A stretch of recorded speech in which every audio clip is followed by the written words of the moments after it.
Bubba Wallace and Ryan Blaney wreck on the final lap, giving Kyle Busch his first Talladega win in 15 years. Let's talk about NASCAR racing in Talladega.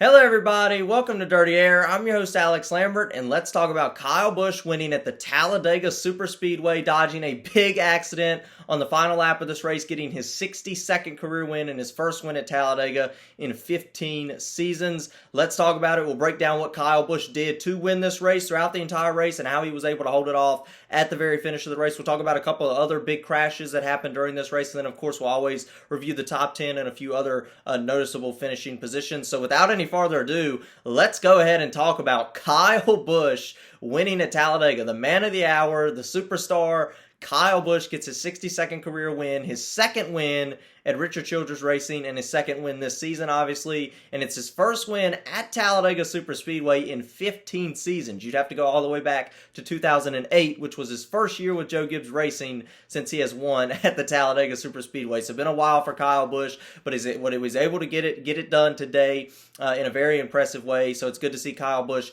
get the win today. I want to talk a little bit about what Kyle did, but let's take a look at the finish here first. You see here Bubba Wallace and Ryan Blaney on the high side of the racetrack coming to the white flag. They're drafting together. It looks like once you take the white flag, Ryan Blaney tries to go down low to get past Bubba Wallace, and Bubba Wallace pulls a block, a fairly late block, and then Ryan Blaney also goes up the racetrack right after that, and Bubba Wallace tries to block that as well. That gets Bubba Wallace super loose. Bubba Wallace gets turned around, slams down into Brad Keselowski, causes a huge accident on the final lap of the race. The caution come out. Kyle Busch was obviously out front, was able to dodge that wreck. Kyle Busch went down on the apron there to dodge that wreck and get his second win of the season, while Bubba Wallace was really loose all day long. And I was thinking this the entire race, watching the race. Bubba Wallace would get hit from behind, whether it was Denny Hamlin, whether it was Ryan Blaney. He would get really loose. He would get really, wobbly. It looked like he had a handful the entire race, and even the commentators at Fox was noticing this as well. He looked really loose, and he looked like he was a ticking time bomb for when that wreck was going to happen.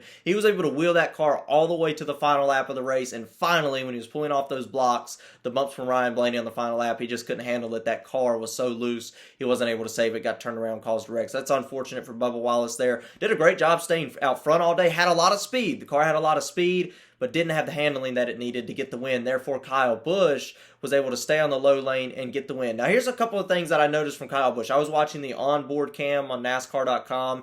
He stayed on the bottom lane the entirety of the race. I mean, maybe he was on the top lane, in the first two stages or something, but that entire final stage, he was at the bottom lane the whole time. When he had an opportunity to go up to the high lane, to try to make a move, to try to get up front, he didn't take it. And I don't know if that's experience. I don't know if that was just kind of guessing and he got lucky about what was going to happen. I feel like we pinpoint this every time we go to Talladega. I try to pinpoint what the winner did that was different from everybody else. And that was definitely what Kyle did. Kind of similar to what Ross Chastain did in the spring last year at Talladega as well.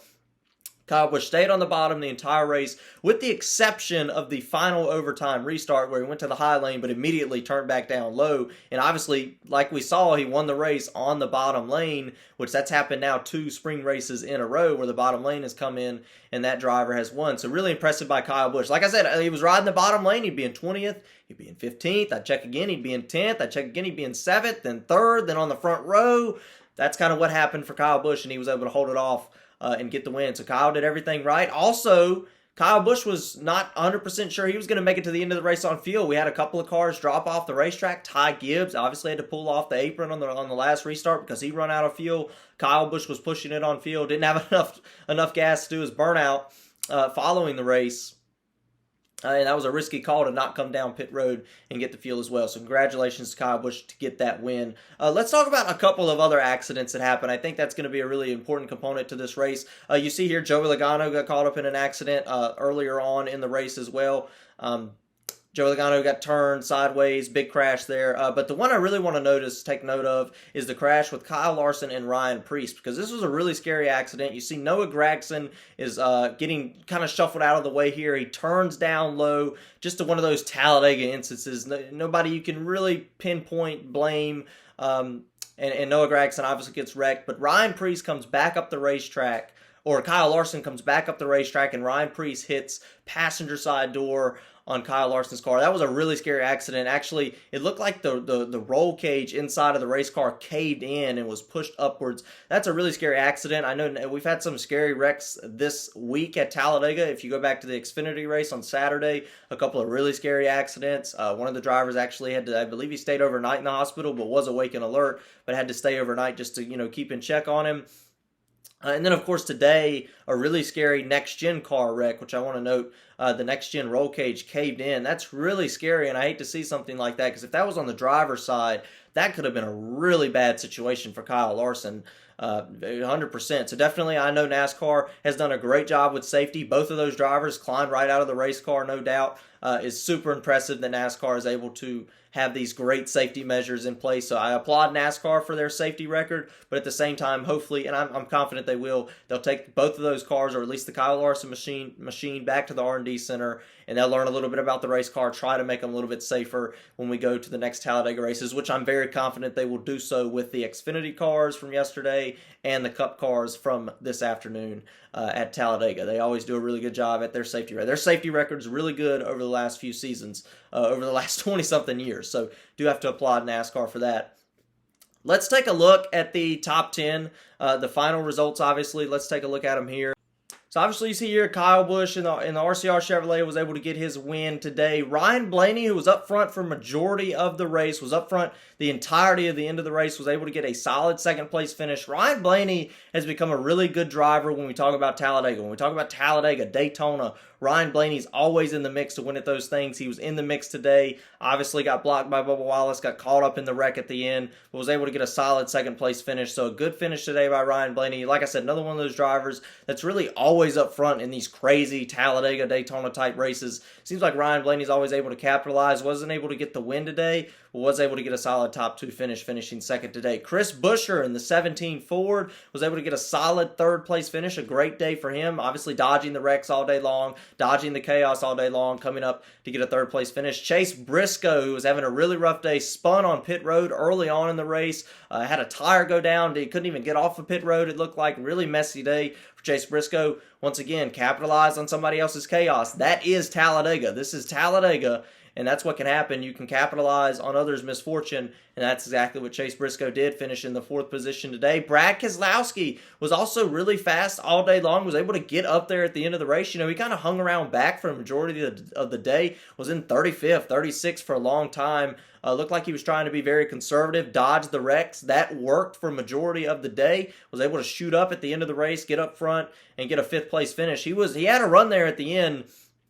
He was in the top 10 on the final lap of the race, was able to, keep that car straight in that final wreck. He got hit by Bubba Wallace, but was able to keep the car straight and come across the start-finish line. So a 5th place finish for Brad Keselowski. Both of the Brad Keselowski racing cars finished in the top 5. So a good day for that team, no doubt. Eric Jones, once again, who was leading on the last lap last year at Talladega, but did not get the win. It gets a 6th place finish today, trying to turn his season around. He's had a really rough season all year long, but Eric Jones able to get a 6th place finish, a solid top 10 day for him, able to get up there, once again capitalize on those big crazy wrecks at the end where it kind of jumbles things up a lot. William Byron finishing in the 7th position. Christopher Bell, even in the crazy races like Talladega, Atlanta, and Daytona, Christopher Bell is able to get another top 10 finish. He's been in the top 10 at every drafting type racetrack all year. Like I said, Daytona 500, Atlanta, I believe he finished 3rd in both of those races, and then he finishes in the top 10, 8th today. So the consistency is just always there for Christopher Bell. Like I said,